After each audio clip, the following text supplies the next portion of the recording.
every time I go on social media, I see coaches tweeting about the failures or inadequacies of today's players or today's youth. And then other coaches are retweeting and retweeting and retweeting. And, these comments have come to, become truths rather than a person's opinion of an entire generation. And a lot of these times that I read these tweets, my first reaction is, well, yeah, probably, but isn't that why we're coaching them?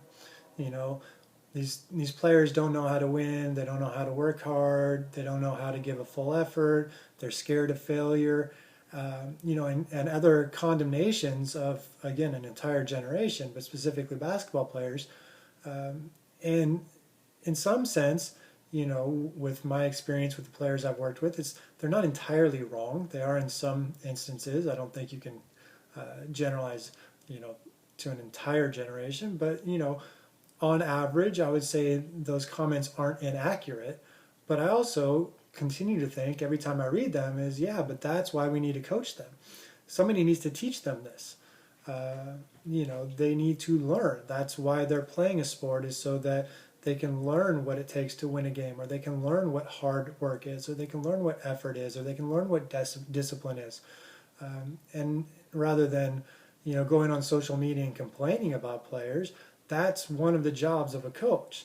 And I know in this era of quick transfers and parent influence and so on and so forth, there's a lot of fear of actually coaching athletes because if you're mean to a player, they're going to transfer schools, or they're going to pick up and go to a different club, or if they don't play, they're going to move, and all the other negative inferences that coaches make about players and parents.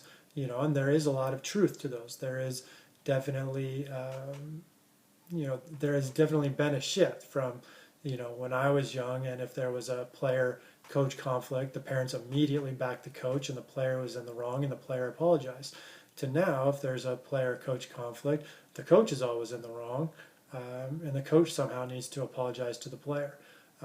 And so there is a definite difference in the way that children are parented, coached, taught, raised, etc. And there is certainly some insecurity on the behalf of children as a whole and parents as a whole, and a worrisome need to protect a child's self-esteem.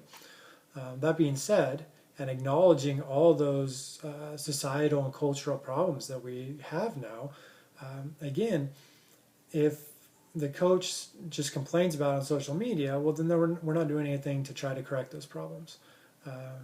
And it's the same thing that I see from an offensive standpoint. You get players who have never been given freedom before. They only know how to run set plays.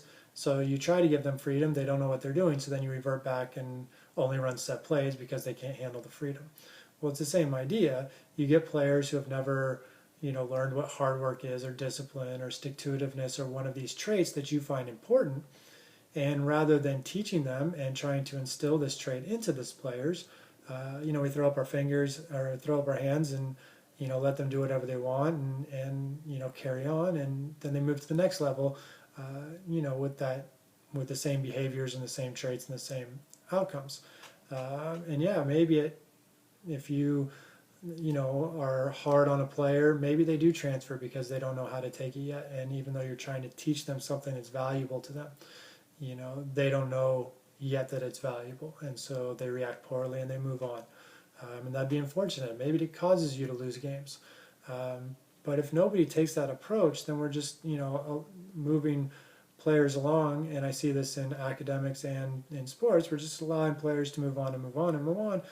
And nobody wants to take that responsibility to be the bad guy, or to set a hard line in the sand, or to, not take these concessions from players, or to, make players play quote unquote the right way, or to, play with effort, or whatever it is, whatever the trait is, that a coach is tweeting about today. At some point, if that's valuable to you, or that is something that you value in players, if that is something that's important to you as a coach, that is something that you should emphasize, and it's something that you should teach we can't expect players to start a sport or to join a team already knowing everything. At some point, coaches have to do our jobs as well. We can't just expect to be, given players who are already skilled, already, have great mentalities, great psychologies, great work ethic, and then all we have to do is sit back and allow them, to win games for us. At some point, that is the coach's responsibility to teach the skills, teach what hard work is, teach what discipline is, teach what repercussions are or consequences for actions, so on and so forth, so that players learn, and hopefully, even if they don't react appropriately or positively in the immediate, they can look back after a year or two and go, oh, yeah, that was valuable when that coach held me accountable for my actions. That really helped me because I saw, and I had to change my behaviors. And it's one reason why I tend to think a lot of the players who transfer from schools, in their second place, a lot of times they will behave differently and they will have more success. And so, having watched a number of transfers on the West Coast, that's kind of my reference point. So, a lot of them will be perceived to have taken the easy way out, probably because they've never been challenged or to that extent before they reach the college level, and they get to college, they're not playing as much, or their coach yells at them, or something that they take negatively, and so they transfer, hoping to find a better environment where, they either get more playing time or they're not yelled at or whatever, the negative behaviors were, or the behaviors that they perceived as being negative won't exist anymore. So then they get to the next environment. In a lot of cases, there isn't a ton separating college coaches in terms of the behaviors towards players. There's definitely a spectrum, but it's not like it's a huge spectrum where, it's a fairly narrow spectrum in the way that coaches are going to treat players. There are probably one or two outliers on either end, the ones that are abusive and probably should be fired immediately, and the ones who, just are completely hands off and don't really have any idea what's going on in their program. But the vast majority of the coaches are somewhere within a pretty narrow spectrum of behaviors. And so you move from one coach who might be slightly more negative to one who's slightly more positive, but it's still not the sunshine and rainbows that maybe the player expected. So now the player has a choice. Well, I've already transferred once, so I either have to adapt to this coaching, or I probably have to quit basketball, because how many coaches are going to take a chance on a player who's transferred twice in 2 years because of issues with the coach? I mean, now you're getting labeled as a player with a bad attitude, or a player who can't handle coaching, and so the next coach probably doesn't want to deal with you. So at that point, the player has to look introspectively. Well, my first coach didn't work out, and now my second coach isn't working out. So maybe it's me. Maybe I need to change my behaviors and meet that coach halfway, instead of just blaming everything on the coach. And so I think that can have an effect on changing behaviors, because once you see that that is the reality, and you're not going to change the reality, then you have two choices. You can adapt, or you can quit. And so at that point, I think a lot of players, adapt and try to become more coachable and listen to the coach and so forth. And then, the first coach gets blamed because he couldn't reach the player and the second coach did, whereas really it was a maturing process by the athlete.